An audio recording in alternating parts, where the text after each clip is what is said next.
Assalamualaikum warahmatullahi wabarakatuh. Balayanti akkam jirtan fayyaa keessanii akkasuma immoo ilmaan Oromoo salamtaa deebisuu hin dandeenye nagartanii fayyaa keessanii nagar alhamdulillah. Har'a iccitii immoo warri beektanii warri hin beekne fi iccitii waan immoo beekuu qabdanii afur isin agarsiisa. Tokkoffaa nama biloogii gootanii akkami akka argachuu dandeessan deebitanii, lammaffaa viidiyoo fi oodiyoo illee haa ta'u suuraa garaagaraa namni immoo irraan isin erge yoo isin daawwatu hin goone akka isin irratti hin buune akkamitti akka gootanii, akkasumas sagalee immoo gara feetanii jijjiirachuuf keenyaaf yeroo immoo isin bilbilan akka itti waamu yoo feetan yanna shida rakkaatan yoo feetan ammoo manzuuma garaagaraa waan feetanii jijjiirachuu akka dandeessanii, akkasuma immoo namni onlaayinii irra jirtammoo hin jirtanii akkamitti akka isin argine gootanii yeroo kam jechuun yeroo kam akka irraa baatanii fi yeroo kam akka irra deebitanii namni akka isin argine akkam akka gootan isin agarsiisa.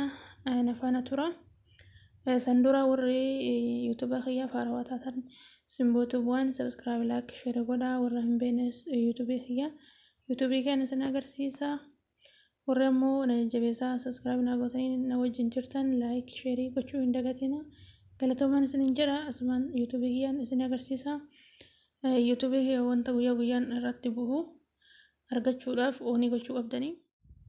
Warri yuutuubii kiyyaa faarawaa taatanii yuutuubii keessatti seentanii simbootu waan jettanii sarchii gootanii eegasii akkanatti isinii dhufa ni gartaan jedhee yaada. Akkanatti hogguu isinii dhufee maal gootan isinii fakkaate bakka diimtuu san tuxxanii oonii asirra baaseera durayyuu akkasuma immoo iddoo viidiyoo jettu tuxxanii viidiyoo hunda argachuu dandeessu. Oonii irra deeffadhaa yeroo hundumaa wanti guyyaa guyyaadhaan gadhiifamu akka isin bira gahuuf jechaadha. Asirraa waan isin barbaachisu quraana irraa aappii quraana irraa waan isin feesisu baay'ee argachuu dandeessu jedhee yaada.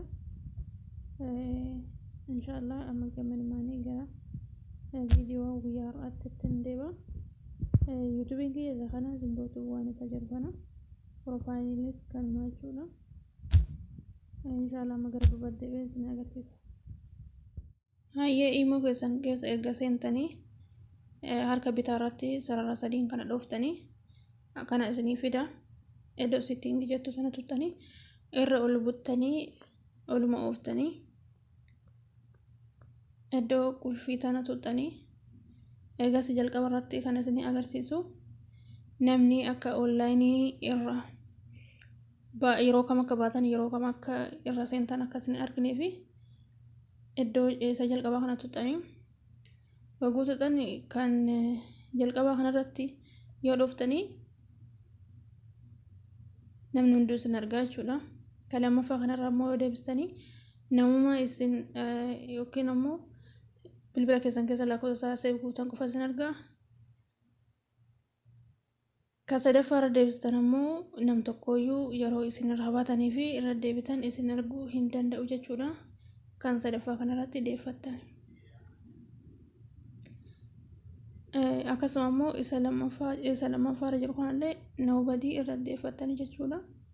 Kanallee akkasuma noobadii irra gootan jechuu hunda isaatuyyuu kanas isa kana lammaffaallee isa kanas noobadii irra godhattanii isa kana immoo araa itti gootanii biraa baatanii jechuudha. Inni kun isa jalqabaati. Hayyee akkasuma immoo irra olooftanii ammas nama bilookii gootanii argachuudhaaf deebisuudhaaf yeroo sa'aartanii bilook gootanii booda immoo deeffachuuf araarfachuudhaaf isa bilook konneektii isa jedhu kana jechuudha. Isa kanarra dhooftanii jechuudha. Asirratti dubbisuuf haallee beeku garuu alaakulli haal isin laalaa. Hayyee isa kanarra dhooftanii jechuudha. Fakkeenyaaf nama kana deebisuu barbaade yoo jenne akkasitti irra dhahee akkana godha jechuudha. Karas gara keessatti na deebi'ee jira jechuudha.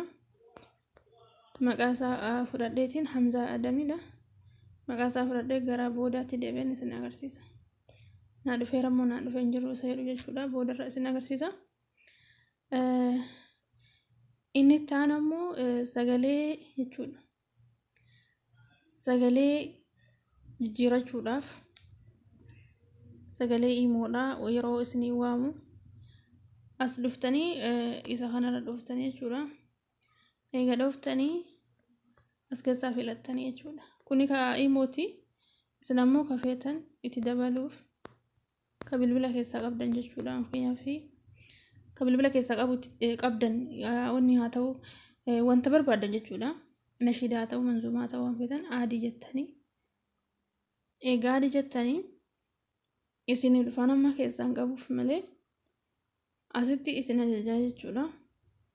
Egaa isin ajajee oodiyoo bakka kana tuuxxanii jechuudha. Ani ammoo gara biraas seen argadheera. Jalqaba irraa isin mul'isa. Iddoo aadii jettu tana tuuxxanii iddoo ida'u asii isin dhufuu mala keessanii kiyya ammoo akkanatti naa dhufee jira. Iddoo oodiyoo jettu tana tuqa jira. As keessa ka barbaade irratti deeffachuu danda'a. Fakkeenyaaf an fakkeenyummaaf jechuudha. Irratti haa ta'u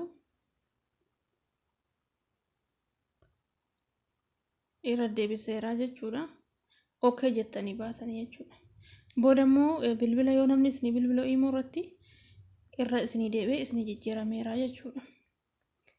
Hayyee amma tokko nu hafee isa suuraan odoo isin seef hin godhini yookiin ammoo odoo isin daawlood hin godhini akka isin irratti hin buuneef jechuudha.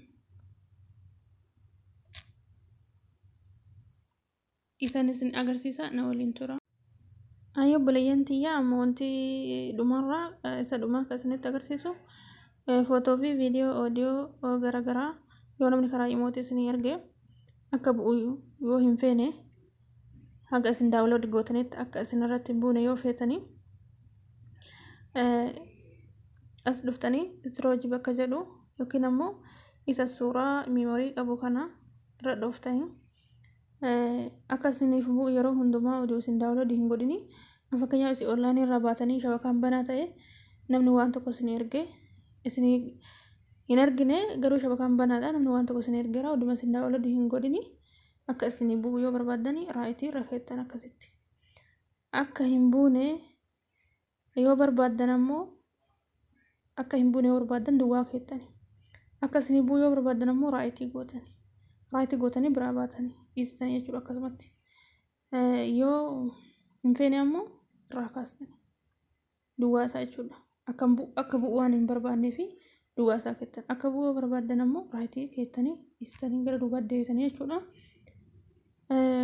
Kanaan isin jara wanti addaaf jedhe kana fakkaata. Yeroo itti aanu inshaallahi iccitii WhatsAppii inshaallah isin agarsiisa. Ka WhatsApp billee akkuma kana onlaayinii waan akkasii. Inshaallah hanga viidiyoo biraatii walitti deebinu. Assalaamu alaikum warahmatullahi wabarakatuh.